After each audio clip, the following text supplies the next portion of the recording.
اللہ تعالیٰ کو عربی زبان پسند ہے. کیوں؟ اس کے محبوب کی زبان ہے. کہا جاتا ہے سب سے پہلے عربی زبان بولی حضرت اسماعیل علیہ السلام نے. کتابوں میں کہا جاتا ہے اس سے پہلے دوسری زبانیں بولی جاتی تھی. سریانی تھی، عبرانی تھی، جس کو آج کل ہیبرو کہتے ہیں. حضور صلی اللہ علیہ وسلم عرب میں تشریف لائے. عربی زبان تو محبوب کی زبان ہے. دنیا کی کتنی زبانیں ان کے اصول و قواعد بدل گئے ہوں گے، مگر عربی کے بدلے نہیں.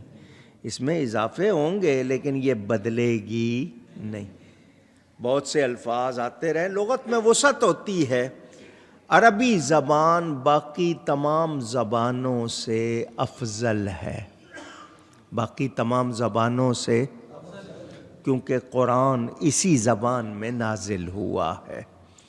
اگر کوئی اور زبان زیادہ فضیلت رکھتی تو قرآن اس میں نازل ہوتا. اللہ تعالیٰ نے مبین فرمایا ہے بلسان عربی مبین. یہ کون سی عربی ہے؟ روشن عربی ہے. اللہ کی بارگاہ میں پسندیدہ یہاں ایک مسئلہ سن لیں. اگر کوئی شخص عربی سیکھتا ہے تو یاد رکھے کہ عربی سیکھنا، کہ قرآن کی زبان ہے، حبیب کی زبان ہے، تو اس کو سیکھنا بھی ثواب ہے. پڑھنا، سمجھنا، کوشش کرنی چاہیے. آپ جو زبان بولتے ہیں جس کو آپ اردو کہتے ہیں، لشکری زبان، عربی کے کتنے لفظ ہیں اس میں؟ کچھ لوگوں نے گن کر بتایا کہ 500 کے قریب لفظ عربی کے بولے جاتے ہیں جو آپ بولتے ہیں زبان.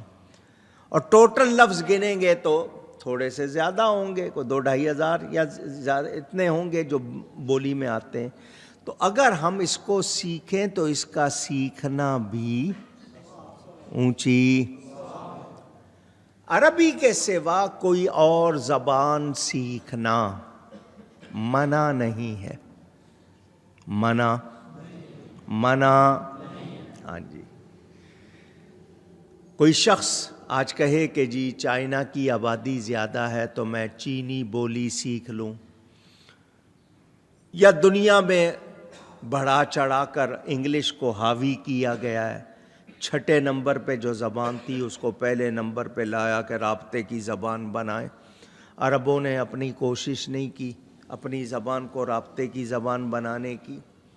تو کوئی بھی زبان آپ سیکھیں اس لیے کہ سیکھ کر دین کو اس میں بیان کریں، لوگوں کو سمجھائیں، تو زبان کا سیکھنا منع اونچی نہیں.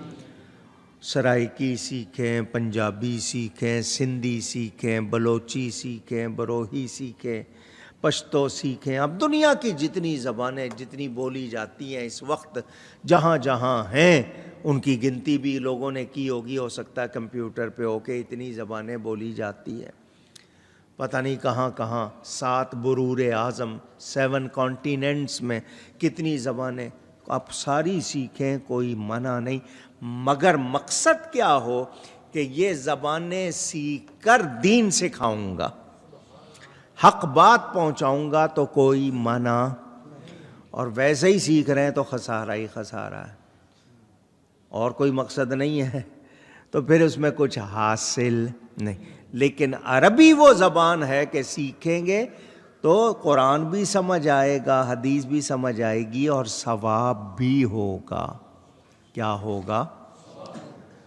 حضور صلی اللہ علیہ وسلم نے عربی کے سوا دوسری زبانوں میں بھی گفتگو فرمائی ہے.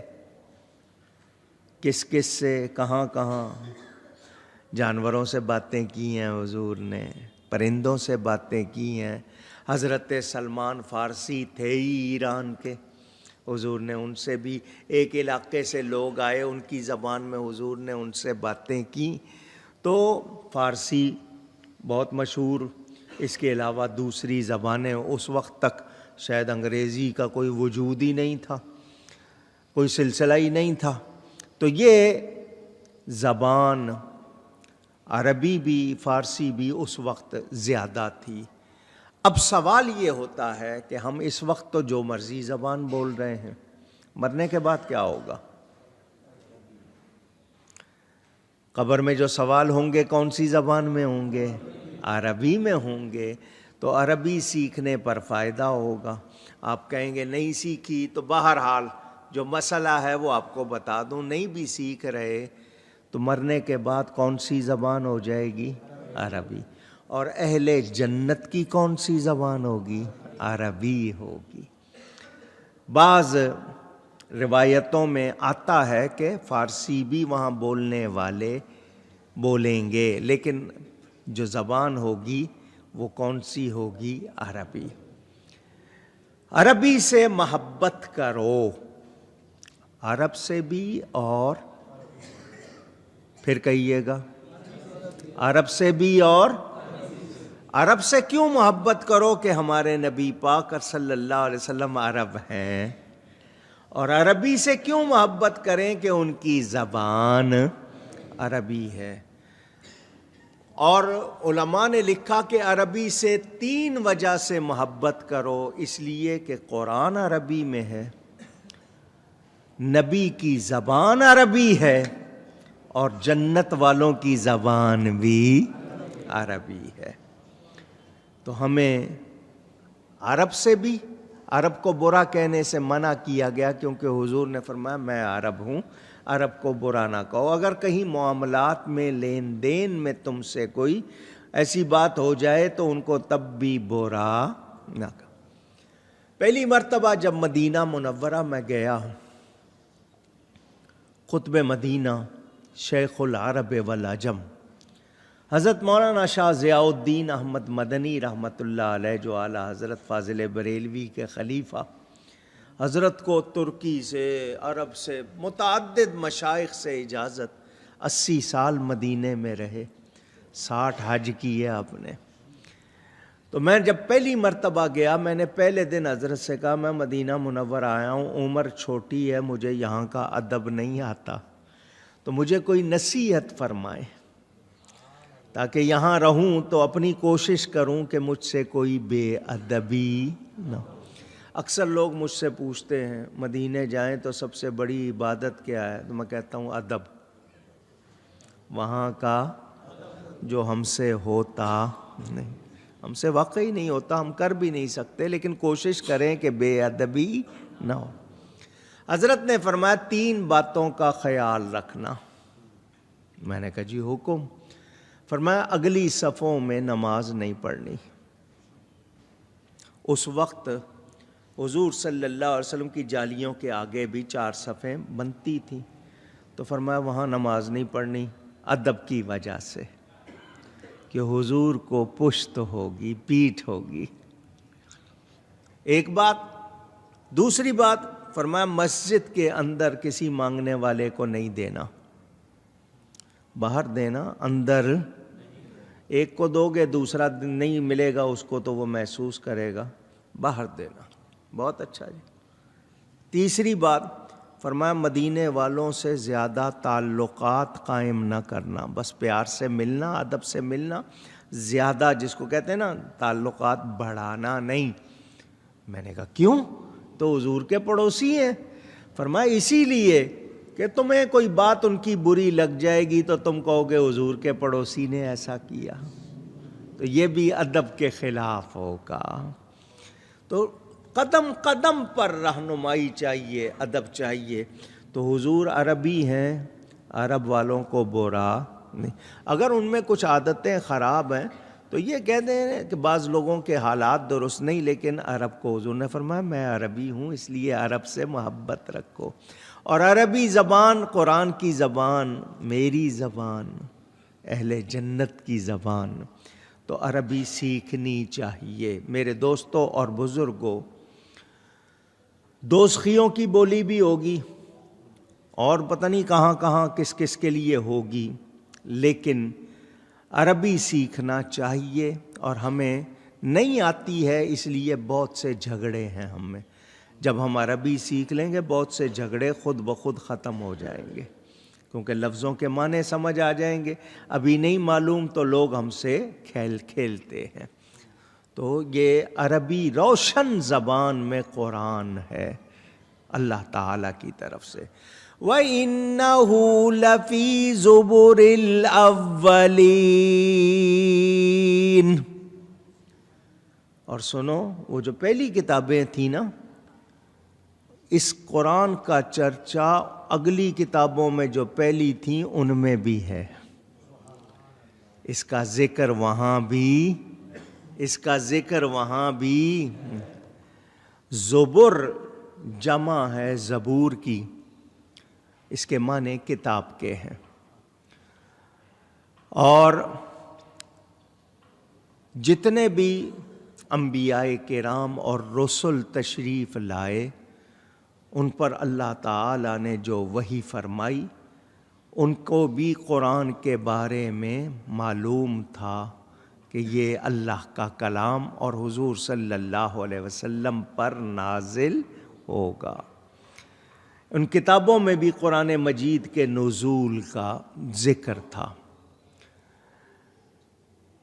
قرآن اللہ کی طرف سے ہے، یہ پہلی کتابوں میں بھی تھا۔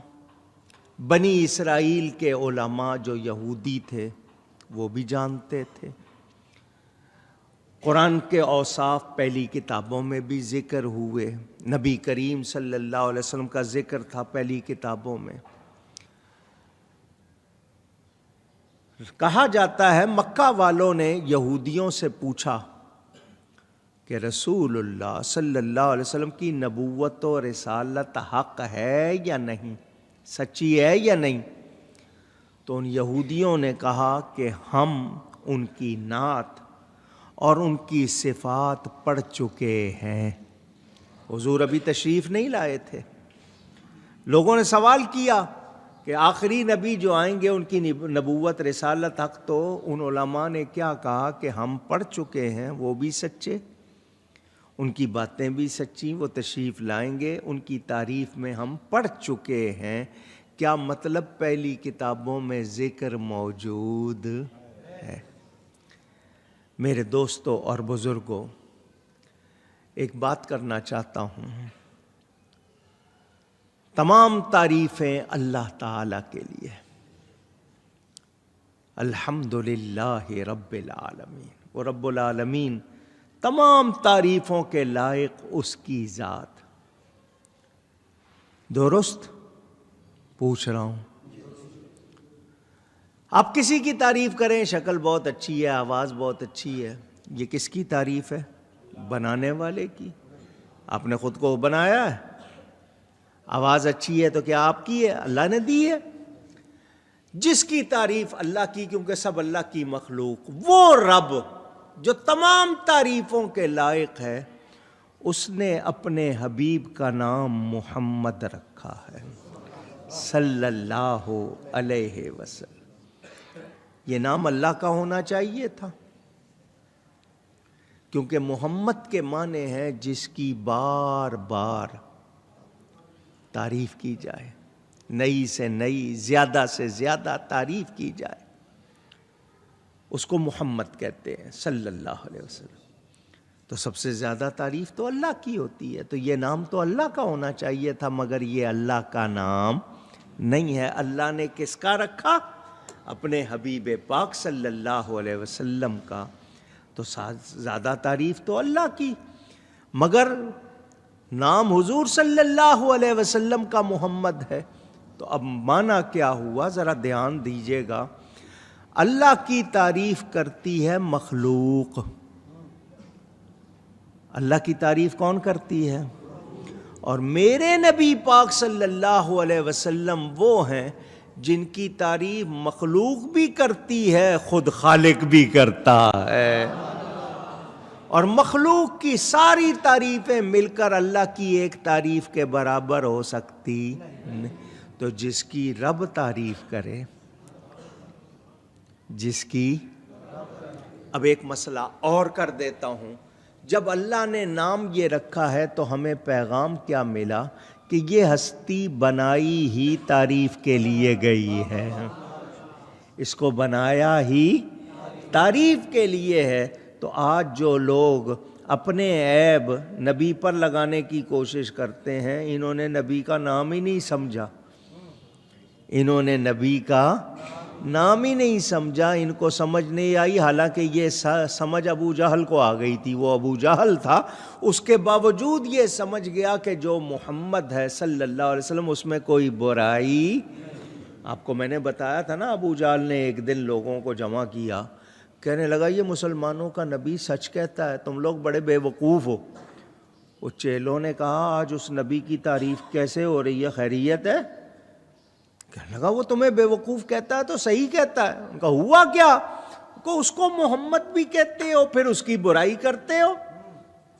یہ ابو جہل کہہ رہا ہے کہ اس کو محمد صلی اللہ علیہ وسلم بھی کہتے ہو اور پھر اس کی برائی کرتے ہو، تو بے وقوف ہو یا نہیں؟ کیونکہ جو محمد ہوتا ہے اس میں تو عیب نہیں ہوتا، اس میں برائی کون کہہ رہا ہے؟ ابو جہل کہہ رہا ہے۔ تو لوگوں نے کہا پھر کیا کریں؟ تو اس نے کہا یا ان کو محمد کہنا چھوڑ دو یا برائی کرنا چھوڑ دو، کیونکہ جو محمد ہے صلی اللہ علیہ وسلم اس میں کوئی عیب کوئی برائی نہیں ہے۔ محمد بھی کہو برائی بھی کرو تو بے وقوف نہیں ہو تو اور کیا ہو؟ تو کیا کریں؟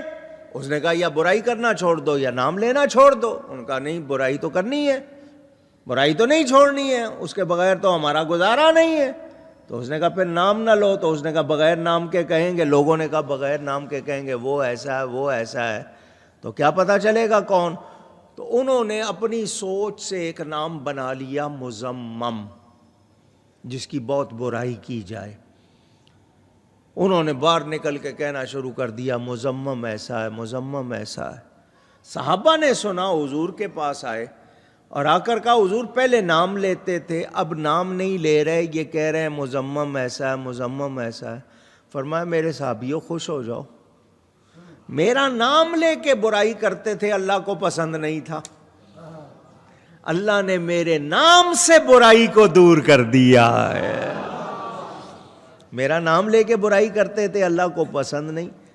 تو ان کو اتنی بات تو سمجھ میں آ گئی کہ جو محمد ہے اس میں برائی نہیں ہوتی، تو یہ کسی مزمم کی برائی کرتے ہوں گے، میں تو محمد ہوں صلی اللہ علیہ وسلم۔ تو نبی کو پیدا ہی تعریف کے لیے کیا گیا ہے۔ اب کوئی کلمہ پڑھے نام لے کے نبی کے بارے میں ہلکی بات کرے تو بولو پھر مسلمان ہے؟ اونچی نام بھی لے کلمہ بھی پڑھے اور پھر ان کے لیے کہے نہیں جی بھول جاتے تھے، نہیں جی غلطیاں ہو جاتی تھیں، یہ ہوتا تھا وہ ہوتا، تو جو ایسی بات کر رہا ہے اس نے میرے نبی کو پہچانا نہیں۔ تو نبی کریم صلی اللہ علیہ وآلہ وسلم کا چرچا پہلی کتابوں میں بھی ہے، یہودی بھی جانتے تھے، عیسائی بھی جانتے تھے، ان کی کتابوں میں تھا، وہ پڑھتے رہتے تھے۔ قرآن نے بتایا نا، یہ سب کہتے تھے، اب نہیں مان رہے، تو ان کی ڈھٹائی ہٹ درمی ضد، ورنہ نبی پاک کے بارے میں تمام نشانیاں موجود تھیں۔ کتنے یہودی علماء نے دیکھی اور وہ کتنے لوگ مان گئے، انہوں نے پہچان لیا۔ تو حضور صلی اللہ علیہ وسلم کا چرچا، قرآن کا چرچا پہلی کتابوں میں بھی میں۔ اللہ تعالیٰ ارشاد فرماتا ہے اَوَلَمْ يَكُنْ لَهُمْ آیَةً أَنْ يَعْلَمَهُ عُلَمَاءُ بَنِي إِسْرَائِيلَ، اور کیا یہ ان کے لیے نشانی نہیں تھی کہ اس نبی کو جانتے ہیں بنی اسرائیل کے عالم؟ بنی اسرائیل کے علماء جانتے ہیں، کیا ان کے لیے اتنا کافی نہیں؟ یہ نشانی نہیں تھی؟ وَلَوْ نَزَّلْنَاهُ عَلَى بَعْضِ الْأَعْجَمِينَ، اور اگر ہم اسے کسی غیر عربی شخص پر اتارتے، جو عربی نہیں ہوتا اس پر اتارتے، فَقَرَأَهُ عَلَيْهِمْ مَا كَانُوا بِهِ مُؤْمِنِينَ، کہ وہ انہیں پڑھ سناتا جب بھی اس پر ایمان نہیں لاتے۔ اب ذکر عربی کا، قرآن کا، بنی اسرائیل کے علماء کا، اللہ نے بھی ان کہا کہ ان کے لیے نشانی بنی اسرائیل کے علماء سے، چنانچہ آپ کو یہ کئی مرتبہ واقعہ سنایا ہے۔ ورقہ بن نوفل کا آپ سنتے رہتے ہیں، حضرت ختیجہ لے گئی تھیں حضور کو ان کے پاس، انہوں نے بھی گواہی دی۔ بحیرہ راہب نے، نستورہ راہب نے گواہی دی، پہچان لیا کہ اس درخت کے نیچے نبی کے سوا تو بیٹھا ہی کوئی نہیں ہے، اس نے پہچان لیا حضور کی نشانیاں دیکھ کے۔ حضور صلی اللہ علیہ وسلم پیدا ہوئے تو مدینہ منورہ میں ایک یہودی نے کہا وہ ستارہ، یہ آخری نبی کا ستارہ ہے، یہ چمک اٹھا ہے۔ اعلیٰ حضرت نے اسی کی طرف تو اشارہ فرمایا نا، صبح طیبہ میں ہوئی بٹتا ہے باڑا نور کا۔ طیبہ مدینہ کو کہتے ہیں، بطحہ مکہ کو کہتے ہیں۔ صبح طیبہ میں ہوئی، حضور مکہ میں پیدا ہوئے۔ طیبہ سے کیا مراد کہ وہ تارا جو نبی کی آمد پر چمکنا تھا وہ مدینے میں چمکا اور دیکھنے والوں نے دیکھا۔ صبح طیبہ میں ہوئی بٹتا ہے باڑا نور کا، صدقہ لینے نور کا آیا ہے تارا نور کا۔ تو حضور صلی اللہ علیہ وسلم کے بارے میں جانتے تھے؟ نہیں، ایک شخص بکریاں چرا رہا، بیڑی بکریاں، آگے بھیڑیا اس کو خبر دے رہا ہے تو ادھر لگا ہوا ہے، ادھر جا نبی پاک کے پاس، وہ خبریں سنا رہے ہیں۔ تو جانوروں کو بھی پتا تھا، اب جو نہیں مان رہے ضد کی وجہ سے